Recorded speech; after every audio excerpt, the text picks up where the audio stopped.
నమస్కారం సార్. నమస్తే సార్, ఇంకొన్ని రోజుల్లో మరి న్యూ ఇయర్ రాబోతుంది. సో న్యూ ఇయర్ అంటే రాష్ట్ర వ్యాప్తంగా చాలామంది సెలబ్రేషన్ చేసుకుంటూ ఉంటారు. అయితే ఈ సంవత్సరం మరి జరుగుతుందో లేదన్న ఒక అనుమానం వస్తుంది. దానికి కారణం రేవంత్ రెడ్డి గారు అధికారులని ఒక వార్నింగ్ ఇచ్చారంట. ఎవరు ఇవ్వమన్నారు పర్మిషన్ ఈ న్యూ ఇయర్ వేడుకలకు అని చెప్పేసి. మరి నిజంగా ఆయన ఇలా వార్నింగ్ ఇచ్చారా? మరి నిజంగా ఇస్తే మరి వేడుకలకు పర్మిషన్ దొరుకుతుందా లేదా సార్? మీ ఒపీనియన్ ఏంటి? ఈసారి న్యూ ఇయర్ వేడుకలకు సంబంధించి కొంత టెన్షన్ అయితే ఉంది జనాల్లో.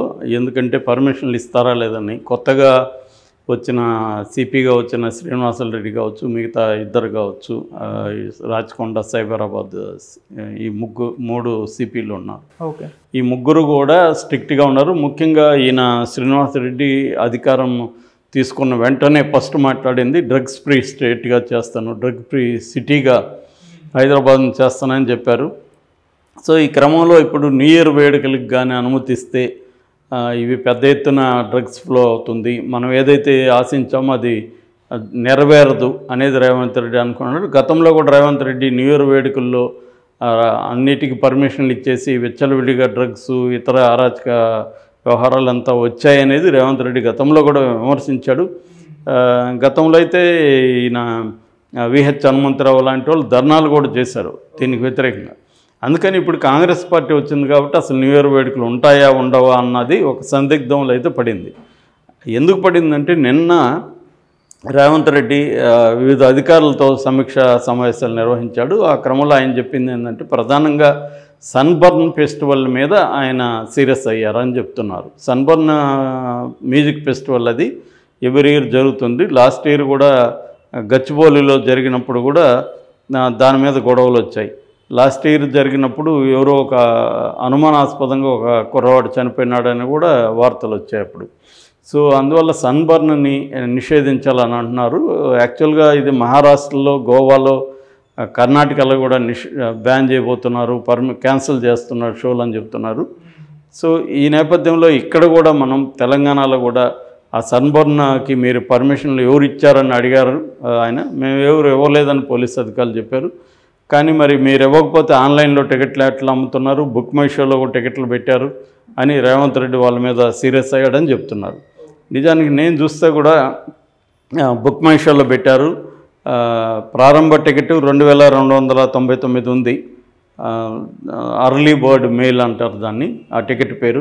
Early bird male, early bird female, early bird couple, తర్వాత early VIP bird, early VIP bird male, early bird female, early VIP bird couple, ఇలాంటి టికెట్లు ఉన్నాయన్నమాట. అందులో స్టార్టింగ్ వచ్చి 2299 ఉంటే ఎండింగ్ 5000 వరకు ఉంది. సో ఇప్పుడు కూడా అది ఉంది. ఈరోజు కూడా ఇప్పుడు కూడా బుక్ చేసుకోవచ్చు అనమాట. అంటే వీళ్ళు నిన్న అధికారులు చెప్పిందంతా డూబియస్సా? మామూలుగా అధికారులు ఏం చేస్తుంటారంటే మీరు చేసుకోండి మేము చూసుకుంటామని వేస్తారు, వాళ్ళు చేసుకుంటారు వారాలు, మళ్ళీ మేము తిట్టినట్టు యాక్ట్ చేస్తామని తిట్టినట్టు యాక్ట్ చేస్తుంటారు. సో ఫైనల్గా రిటర్న్గా పర్మిషన్ మేము ఇవ్వలేదని చెప్పేస్తారు. ఎందుకంటే వీళ్ళు రిటర్న్గా ఉండదు. సో లేదంటే రిటర్న్గా మేము ఇచ్చి ఎవరైనా మిమ్మల్ని వచ్చి అధికారులు మా పైన ఏమన్నా వస్తే అప్పుడు మేము ప్యాక్స్ చేస్తాము పర్మిషన్ ఇచ్చినట్టుగా ముందు డేట్ వేసి. ఈ డ్రామాలంతా నడుస్తుంటాయన్నమాట. మేము ఎందుకంటే సినిమా షూటింగ్లో అప్పుడు కూడా చూసాం, వాళ్ళు కొన్ని చోట్ల పర్మిషన్లు ఇయ్యరు కానీ ఓవరాల్గా చెప్తారు మీరు చేసుకోండి, ఎవరన్నా వచ్చినప్పుడు చూసుకుందామని. ఎందుకంటే రేపు టెక్నికల్గా ఏదైనా ప్రాబ్లం వస్తే మేము పర్మిషన్లు ఇవ్వలేదని చెప్తారు. అలాగే రేవంత్ రెడ్డి అడిగినప్పుడేమో పర్మిషన్లు ఇవ్వలేదన్నారు. మరి ఇకపోతే వాళ్ళని పిలిచి చెప్పండి అని రేవంత్ రెడ్డి చెప్పాడని చెప్తున్నారు బుక్ మై షో వాళ్ళని. తర్వాత నిర్వాహకుడు సమంత్ అనే ఒక అతను మాదాపూర్లో దీన్ని నిర్వహిస్తున్నట్టుగా చెప్తున్నాడు. యోలో అరేనా అనే ప్లేస్లో ఇది పెడుతున్నారు. దీనికి సంబంధించి గెస్ట్లు కూడా డీజే యాప్స్, తర్వాత అవతారు, సౌండ్ అవతారు, డీజే యాప్స్ పేర్లు ఇప్పటి వరకు ఉన్నాయి. ఇంకా బాలీవుడ్ నుంచి కూడా మీ ఫేవరెట్ యాక్టర్స్ వస్తున్నారు అని చెప్తున్నారు. ఈ టికెట్స్కి మందు ప్లస్ ఫుడ్ కూడా ఫ్రీ అని చెప్తున్నారు టికెట్ తీసుకుంటే. ఇది ఏంటంటే సన్బర్న్ అనేది ఏషియాలో వెరీ పాపులర్ అయింది. ముఖ్యంగా గోవాలో ఇది స్టార్ట్ అయింది ఫస్ట్ 2007లో సన్బర్న్ ఫెస్టివల్. అక్కడైతే 3 రోజులు జరుగుతుంది అనమాట. 30, 31, 1 3 రోజుల పాటు కంటిన్యూస్గా జరుగుతుంది. యాక్చువల్గా బ్యాన్ చేశారని ఇక్కడ వార్తలు వచ్చాయి, కానీ నేను గోవా సన్బర్న్ ఫిల్మ్ ఫెస్టివల్ వెబ్సైట్లోకి వెళ్ళి చూస్తే వాళ్ళ బ్యాన్ అనేది ఏం లేదు, టికెట్లు అక్కడ కూడా బుకింగ్ ఓపెన్ అయింది, చేసుకోమంటున్నారు. ఇవన్నీ ఏంటంటే బ్యాన్ అనేది అంటుంటారు, కానీ న్యూ ఇయర్ ఇవ్వకపోతే చాలా ప్రాబ్లమ్స్ వస్తాయి వీళ్ళకి, అధికారులకు కానీ వీళ్ళకి. ఎందుకంటే అక్కడే వీళ్ళకి న్యూ ఇయర్ టైంలోనే డబ్బులు సంపాదించుకునే టైం అది. మంచిగా వీళ్ళందరికీ డబ్బులు ఇస్తారు వాళ్ళు. ఎందుకంటే నిర్వాహకులు, పబ్బులు, ఈ స్పెషల్ షోలు వేసే వాళ్ళకి ఫుల్గా డబ్బులు ఉంటుంది. ఇప్పుడు ఏంటంటే ఇక్కడ అనౌన్స్ చేసేది ఒకటి ఉంటుంది టికెట్, ఇది అక్కడ లోపలికి వెళ్ళినాక వేరే టికెట్లు ఉంటాయి. ఆ టికెట్లకి ఏంటంటే స్పెషల్ డ్రగ్స్, ఇంకా అమ్మాయిలు, వ్యవహారాలన్నీ అక్కడ ఉంటాయి. డ్యాన్స్కి అమ్మాయిలని సప్లై చేయడం, మీతో పాటు డ్యాన్స్ చేస్తారని చెప్పడం, ఇవన్నీ ఉంటుందన్నమాట. ఇవన్నీ ఉంటుంది అనేది రెగ్యులర్గా పోయే వాళ్ళకి తెలుసు. రెగ్యులర్గా పోయే వాళ్ళు కొత్తగా వచ్చిన వాళ్ళకి కూడా వాళ్ళ ఫ్రెండ్స్కి చెప్తారు, అక్కడ పలానా ఇది ఉంటుంది, అక్కడికి వెళ్దామని.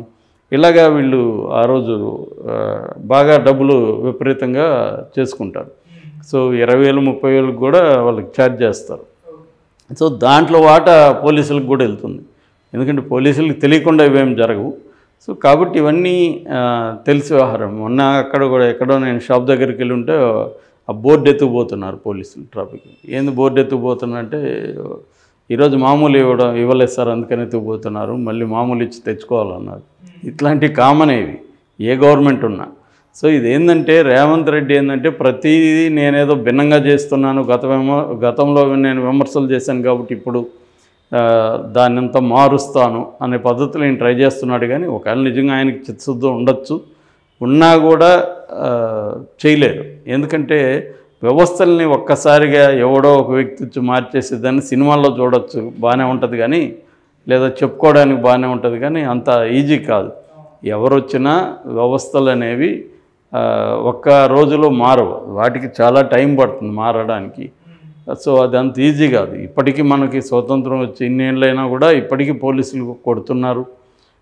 ఇన్వెస్టిగేషన్ మెథడ్స్ కొత్తవి వచ్చి అడ్వాన్స్డ్ వచ్చినా కూడా వాళ్ళు బేసిక్గా రూడ్ మెథడ్స్ని ఇప్పటికీ ఫాలో అవుతున్నారు. ఇప్పటికీ లాకప్ డెత్తులు చూస్తున్నాం మనం.